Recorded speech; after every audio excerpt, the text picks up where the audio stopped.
It's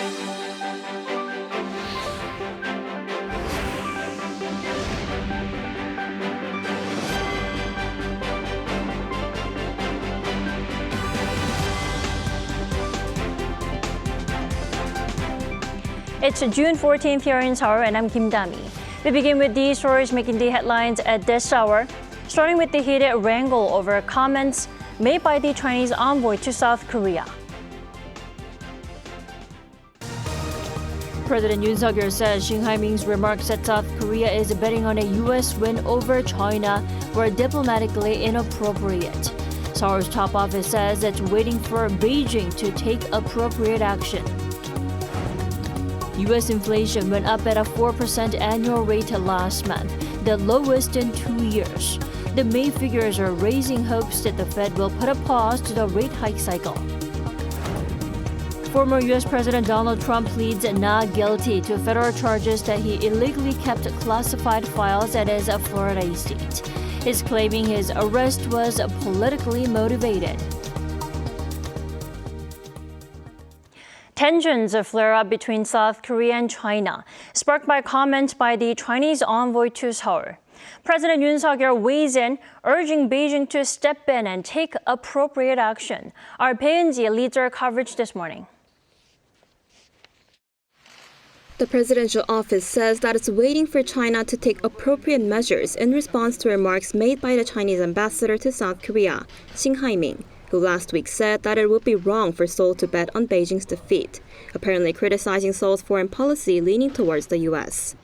A senior official from the top office said in a press briefing on Tuesday afternoon that South Korea has been saying it will form a healthy relationship with China, based on mutual respect and reciprocity.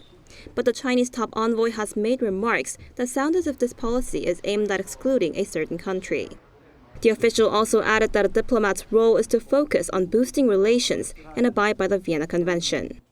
Under Article 41 of the Vienna Convention, diplomats must respect the laws of the receiving state, and that it's also their duty not to interfere in the internal affairs of that state. President Yoon also reportedly told officials that the Chinese ambassador's recent move was diplomatically inappropriate. During a closed-door cabinet meeting, he also said that the South Korean public is displeased. The White House also weighed in, saying that South Korea is a sovereign, independent nation that has the right to make foreign policy decisions that it deems appropriate. The U.S. National Security Council spokesperson John Kirby said it appears as if there was some sort of pressure tactic being used. Experts say that South Korea needs to take strong action, but at the same time, it should not turn its back on China. We have to protest and take strong measures against Shin's diplomatic rude remarks. But separately, we also need to work under the table so that relations with China do not get worse. Either by sending a special envoy or through other channels, we should not let relations with China go downhill. But both countries have yet to find a way to settle the situation, and it appears that the ongoing diplomatic conflict will not be resolved soon. Bae-eun-ji, Arirang News. President Yoon will be once again out on a diplomatic mission next week, this time in France and Vietnam. Our top office correspondent Oh Soo-young tells us more. Embarking on a 6-day trip beginning next Monday, President Yoon Suk-yeol will set out to strengthen economic security cooperation with France and Vietnam. According to Yoon's office, the South Korean leader will hold a summit with President Emmanuel Macron next Tuesday during his trip to Paris to attend a presentation as part of the 2030 World Expo bidding process. Based on their shared universal values of freedom, human rights and rule of law, the two presidents will share their respective plans to collaborate and engage with the Indo-Pacific region, particularly with Seoul elected as a non-permanent member of the United Nations Security Council. Yoon and Macron will discuss global security issues, presumably North Korea's nuclear threat and Russia's invasion of Ukraine. They will also talk business, with their bilateral trade volume having reached $13 billion last year. While focusing on securing jobs for future generations and economic growth engines, the leaders will discuss ways to expand investment and deepen cooperation in the fields of economy, security, AI, space, high-tech, and future industries. Yoon will take part in 3 business-related events: a dialogue with young people at the world's largest startup campus, Station F, an investment declaration ceremony, and a digital vision forum where he'll declare an initiative to establish new global digital norms. Next Thursday, Yoon begins his diplomatic schedule in Vietnam, his first official state trip to Southeast Asia since taking office. An official summit will take place on Friday with President Phu Van Thong, followed by separate meetings with the Vietnamese Prime Minister and National Assembly Chair before a state banquet. Accompanied by his biggest ever economic delegation of some 205 corporate leaders, including the chiefs of South Korea's biggest conglomerates, Samsung, SK, LG, Hyundai, Lotte and Hana Groups. Yoon will attend 4 key economic events, including a bilateral trade exposition, a luncheon and a forum for some 500 business people. Yoon will also hold a dialogue on expanding research collaboration with young people in digital sectors. There are 3 key points. First, expanding service and infrastructure exports. Second, supporting solidarity between future generations. And third, strengthening digital leadership. Yoon's diplomatic outreach comes at a time of geopolitical rivalry in the region and trade uncertainty, with South Korea looking to strengthen its economic and security partnerships in order to pursue its national interest as well as global peace and prosperity. Oh Soo-young, Arirang News. The top security chiefs of South Korea, the US, and Japan will be holding talks in Tokyo as the countries tighten their 3-way cooperation. According to Seoul's top office, National Security Advisor Do Tae-yong on Wednesday will meet his counterparts Jake Sullivan and Takeo Kiba. During their talks, the security officials will hold in-depth discussions on North Korea, the response to major regional and international issues, and the direction of their trilateral cooperation. Do also plans to hold separate meetings with Sullivan and Akiba to discuss issues of mutual interest.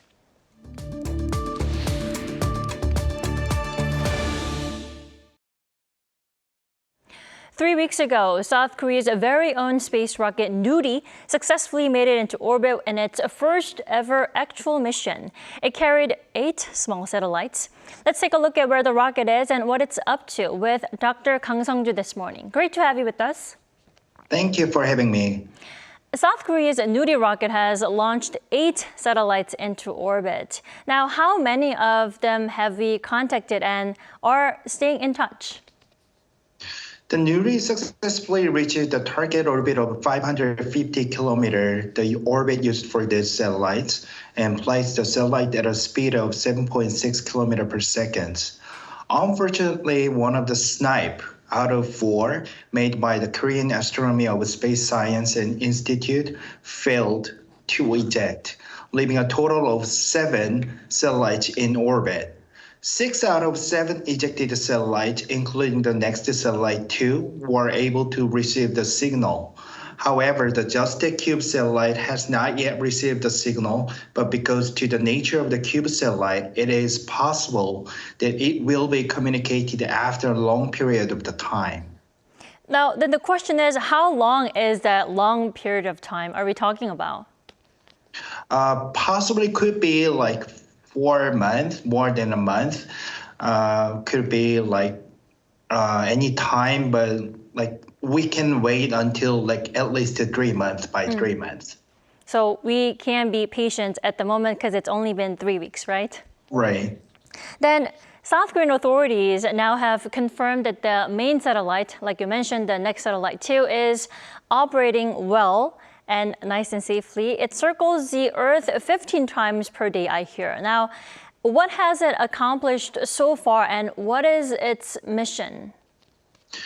The next satellite number 2, which was the principal satellite of the Nuri's third launch, was safely ejected from the Nuri and is now undertaking preparatory work and trial testing for full observation. The satellite won't be able to execute its mission immediately, but after 1 month detailed inspection of the main body. All observation instruments will be tested about 3 months after launch. Then the observation mission will begin since then. So the next satellite number 2 will be able to observe the Earth regardless of the weather, and it will use a cosmic radiation instrument called LODOS to observe how cosmic radiation can affect the human body. The mission will be to observe change in cosmic radiation due to the solar activity and its effects on the Earth as well. So main goal for this next satellite 2 is the observing the Earth and as well as the cosmic radiation. Right, so observing the Earth will be its main mission. Now, in the meantime, South Korea's first lunar probe, Nuri, is reportedly able to operate for 2 more years. That's until 2025. Doctor, how is it possible? I mean, this must be a good news, right? Yes, this is of course good news. The Nuri's mission has been extended from the end of the 2024 to the end of the 2025, according to the Ministry of the Science and ICT of Korea. This is because based on the proper estimates, Nuri used less fuel on its route to the lunar orbit. Actually, Nuri takes not the direct route, but use the bullet orbit, WKB orbit, and it can save the fuel. So Nuri used less fuel on its route to the lunar orbit. While the mission may have lasted 1 year, the team analyzed the amount of the fuel remaining right now, and they decided that the mission could be extended for another year. Nuri took with about 260 kilograms of the fuel, and when she arrived in the lunar orbit, the remaining fuel was 86 kilograms, which was 29 kilograms higher than the projected amount of the fuel. Given that Nuri consumes approximately 28 kilograms of the fuel each year, it is projected that it will be operate until 2025, which is 1 year extended from the 2024, and collect significantly more data for Korea's lunar study. That's amazing. Then, was it intentional that, did we know that Nuri would be able to save that much fuel? No, actually not, because the space exploration mission always could be very conservative, because everything can be happen during the load. So they measure the energy fuel as a conservative, but every single process has been flowed successfully, and she was able to save more fuel than we expected. So we have more fuel, then we can run more observation. That's cool. Cost effective at the same time now, thanks to our very own Nuri. All right, Dr. Kang Sung-ju, thank you so much for your insight this morning. We appreciate it. Thank you.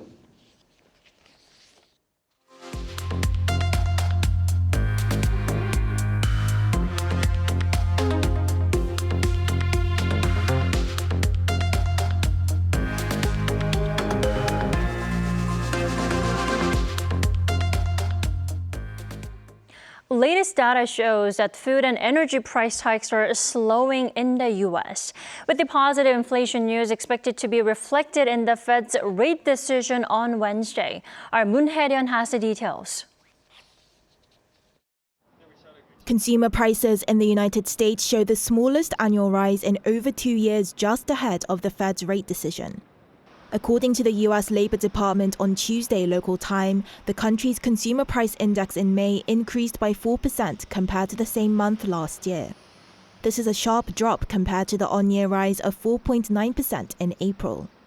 On-year CPI figures, which measure price changes for goods and services, have been falling for the past 11 months now, and this latest figure marks the lowest annual rise since March 2021. On a monthly basis, CPI rose by just 0.1%. The slowdown in price hikes was attributed to a drop in energy prices such as gasoline and electricity, as well as smaller food price hikes. Gasoline prices reportedly dropped by 5.6%, while electricity fell for the third month in a row. Food prices showed a slight increase of 0.2%, but prices of meat and fish showed a downswing, as did the price of eggs, which fell by nearly 14% on month, the sharpest drop since 1951. On the other hand, the core consumer price index, which excludes those more volatile categories, remained well above the Fed's 2% target at 5.3% in May. Core inflation was driven by surging rent and auto prices, as prices of used cars and trucks increased by 4.4% on year. US President Joe Biden called the latest data good news and continued progress, but said there was more work to do. This report comes just ahead of a meeting of US central bank officials on Wednesday to announce the latest key interest rate decision. The Fed has increased its benchmark interest rate 10 consecutive times since March 2022 in an effort to bring down inflation, and this latest data has spurred belief that the Fed will pause hikes. S&P 500 and Nasdaq stocks closed at their highest in over a year on Tuesday in anticipation of a rate hike freeze. 문혜련, Arirang News. Staying in the U.S., former U.S. President Donald Trump pleaded not guilty to 37 counts related to allegations that he kept hundreds of classified documents after he left office. Our Lee Seung-jae has more. Facing 37 charges related to allegations that he kept hundreds of classified documents after leaving office, while also failing to return them to federal record keepers, former U.S. President Donald Trump pleaded not guilty to all the charges. And Trump's latest legal battle means he becomes the first U.S. president, either former or current, to face federal charges. Making his appearance at the Miami federal courthouse on Tuesday, Trump was read a list of charges, including willful retention of national defense information, conspiracy to obstruct justice, corruptly concealing a document or record, concealing a document in a federal investigation, and making false statements and representations. Tuesday's court appearance also marks the second time in over 2 months that the former president was arraigned on criminal charges. Earlier in April, Trump pleaded not guilty to 34 counts of falsifying business records, which stemmed from a probe into payments he made to adult film star Stormy Daniels in return for keeping quiet over an alleged affair.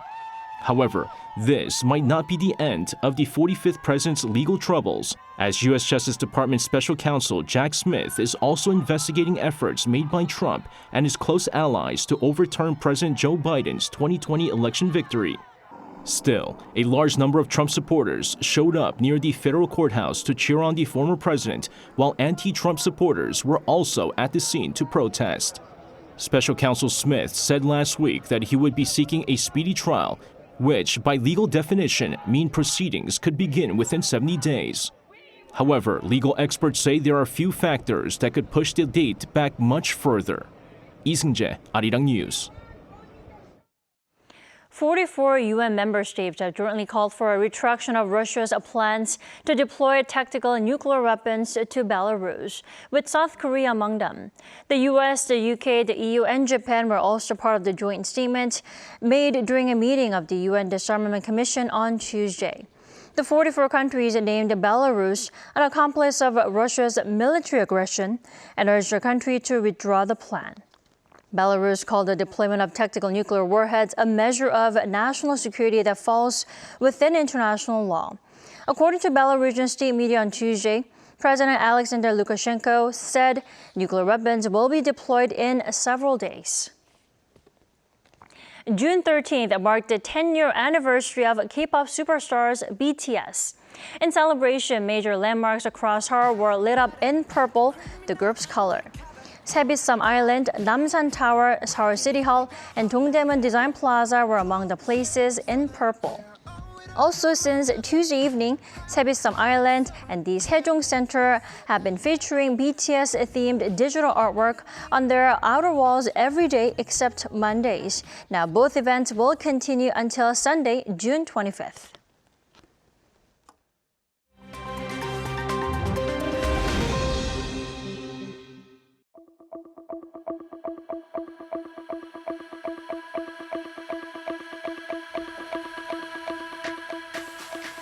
Good morning, I'm Matthew Ashley, and we now turn over to stories from around the world.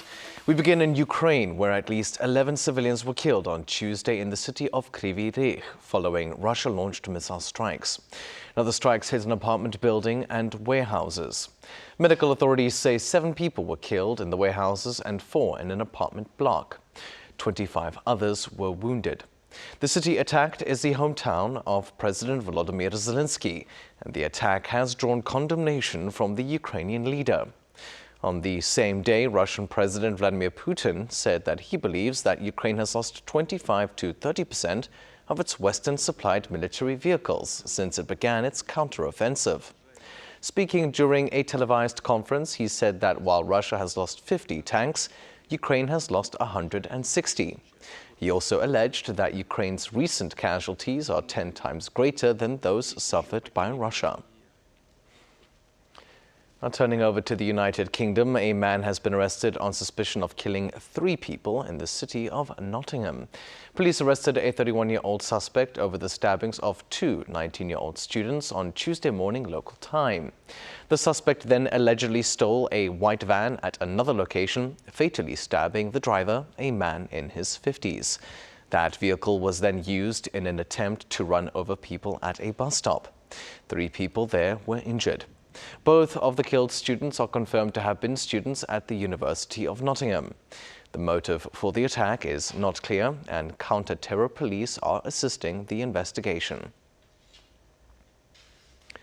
Now, former Beatles member Paul McCartney says that a new and final song by the world-famous band has been completed with the help of artificial intelligence. Speaking in an interview on Tuesday, the 80-year-old musician said that he used the technology to extricate the voice of late Beatles frontman John Lennon from an old demo. Lennon's voice was then used to finish a decades-old song. Although McCartney did not give the title of the song, it's thought to be a 1978 composition by Lennon called Now and Then. Lennon had composed a number of tracks on cassettes before his death in 1980. These were later given to McCartney by Lennon's widow. The new song is due to be released later this year. And finally, the Guinness Book of Records confirmed on Tuesday a new world record holder for the longest cooking marathon. Known by her social media name Hilda Bashi, the 26-year-old chef from Nigeria is recorded as having cooked for 93 hours and 11 minutes. She began on Thursday, May 11th, and finished on Monday, May 15th. The stunt saw Bashi cook more than 100 pots of food in a makeshift kitchen. Bashi had hoped to set the record at 100 hours, but record officials deducted almost 7 hours over a break that lasted longer than the 5-minute break each hour allowed in such marathons. Still, her final result was 5 hours longer than the previous best set in 2019 by a chef in India.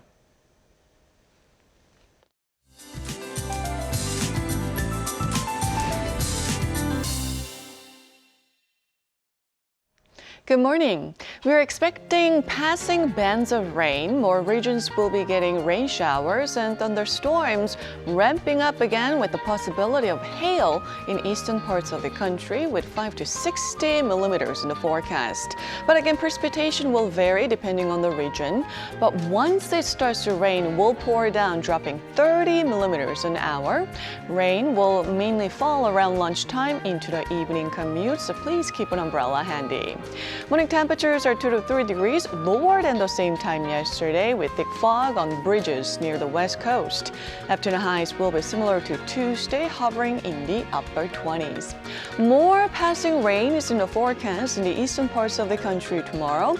Then temperatures will go up further each day, perhaps reaching 32 degrees Celsius in Seoul next Monday.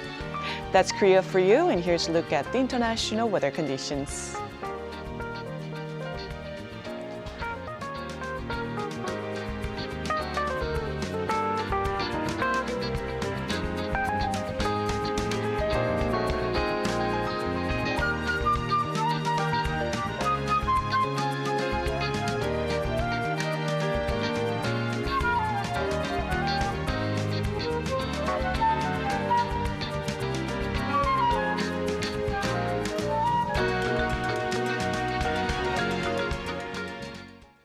We thank you for watching New Day at Arirang. We'll be back tomorrow at 9 a.m. Korea time.